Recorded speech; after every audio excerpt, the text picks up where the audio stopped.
Hey, how's it going everyone? This is K Collections and today I'll be doing a review on the Batman Arkham Knight Player Sky Nightwing. This is the 6th figure within this line, and as always, here's the front of the box, the side, the back where we have a lot of the promotional images of Nightwing, the other side, top, bottom, and of course this is a open display or a window display. You can open this up, and if you feel like reading up on the information, feel free to pause the video. Another good promotional image of Nightwing. And I already opened the figure, so he's not in there. But alright, let's take a closer look at the figure. Alright, let's just first talk about the accessories before we talk about the figure. He does come with a good variety. First off, he comes with his very own Batarang. I do wish they didn't put the logo right here. DC logo right there. It does kind of ruin it, but it is what it is. I guess you could try hiding it. He does come with 2 Eskrima sticks.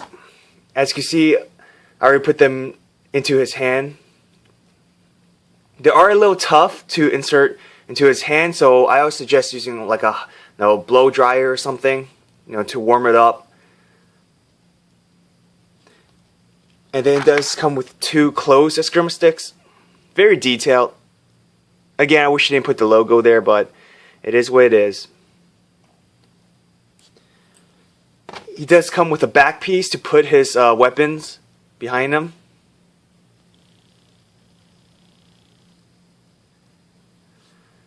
And for the last few fists, he has 2 closed fist hands. Very detailed. And 2 hands to hold his Batarang. For his left hand or his right hand, you choose. Here's the figure itself. From what I could tell, this is game accurate. It has been a while since I played the video game, and honestly, Nightwing was more or less a minor character. But nonetheless, he looks very cool. His suit is pretty simplistic. Honestly, it's just a black suit with some coloring here and there, but the detail and sculpt work for this figure honestly looks amazing. Starting with the head. His mask looked great. Beautifully sculpted right there.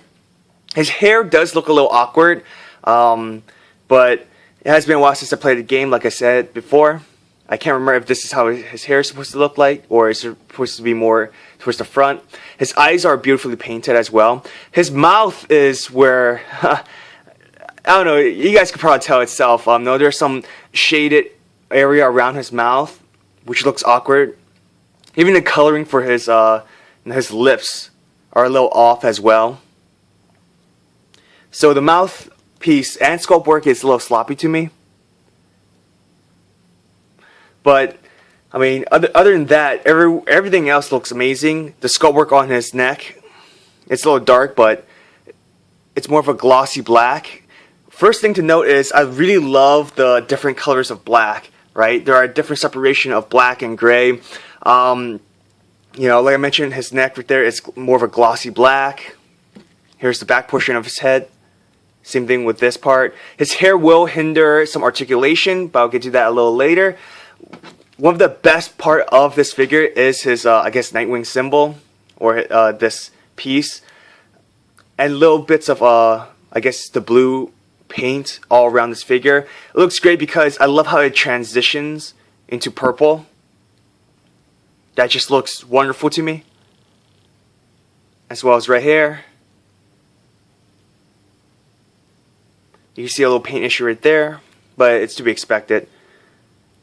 Same thing on the back. And this is the back piece to hold his Eskrima sticks. This is one of the accessories. All you do is just peg in the back. Now let's talk about the torso. Beautiful sculpt work right there. And his torso is more for like a dark silver, if that's the right word. A dark silver paintwork. It's not black. Right here, great paintwork, sculpt work for his, I guess, utility belt or his pocket pouches. More of the blue / purple coloring right there. Here's the back. Beautiful sculpt work right there. towards the lower half of the figure now. Glossy black paintwork right there on the sides. Again, what I love most is how the blue transitioned to purple.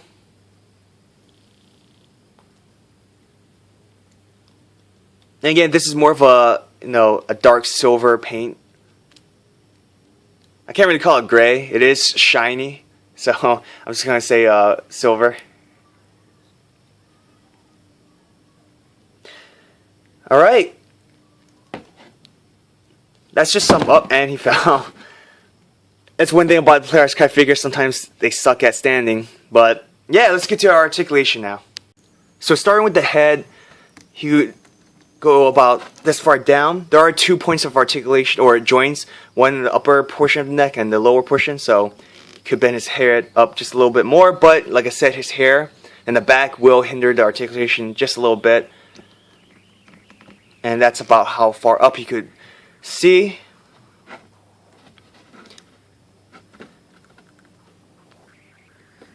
Side to side, that's how much you could bend to the side.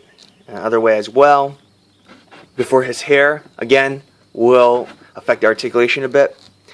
You turn his head 360 degrees. I'm not going to do it on camera because I have seen and read on forums that some people, when they turn their head all the way around, they accidentally pop it off or loosen the joint. So that's the last thing I want to do. But again, there's another joint on the lower portion of the neck. You turn that as well. But there will be some gapping right there. So just be careful of that.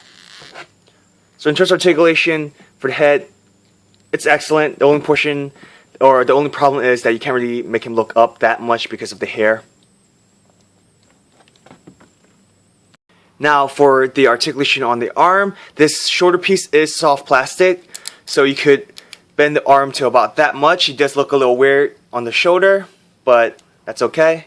You can even do it a little bit more actually. And here's just a look on inside the joints.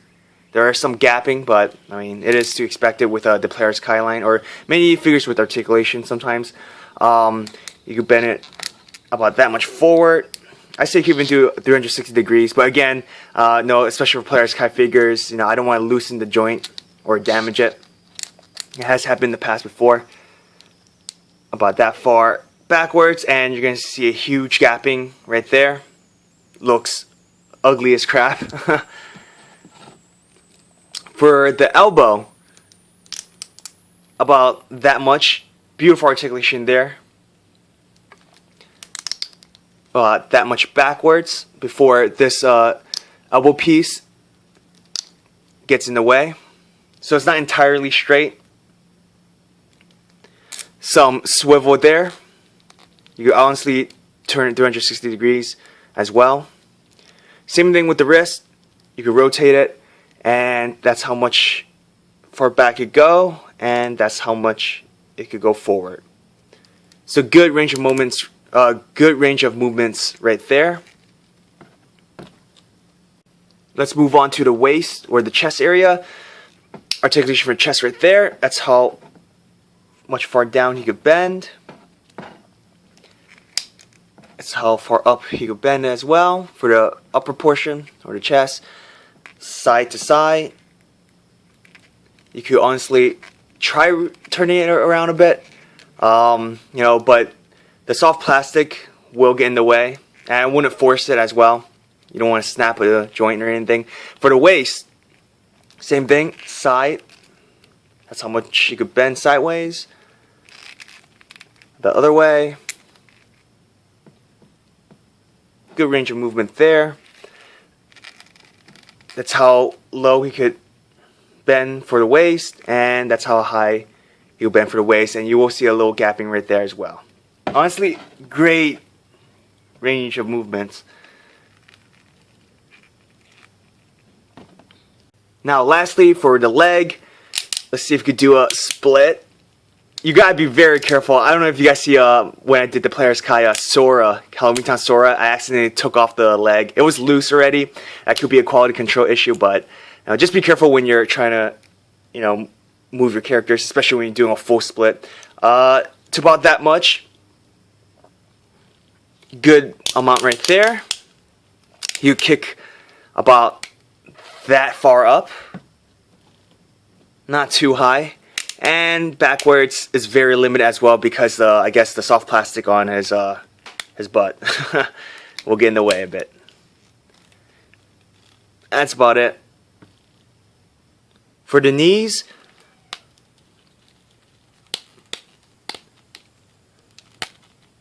about that much. Good range of movement. And again, be very careful. My figure is a little stiff, so I don't want to snap it. This is pretty much, no, this is an expensive figure, so that's the last thing I want to do, especially on camera.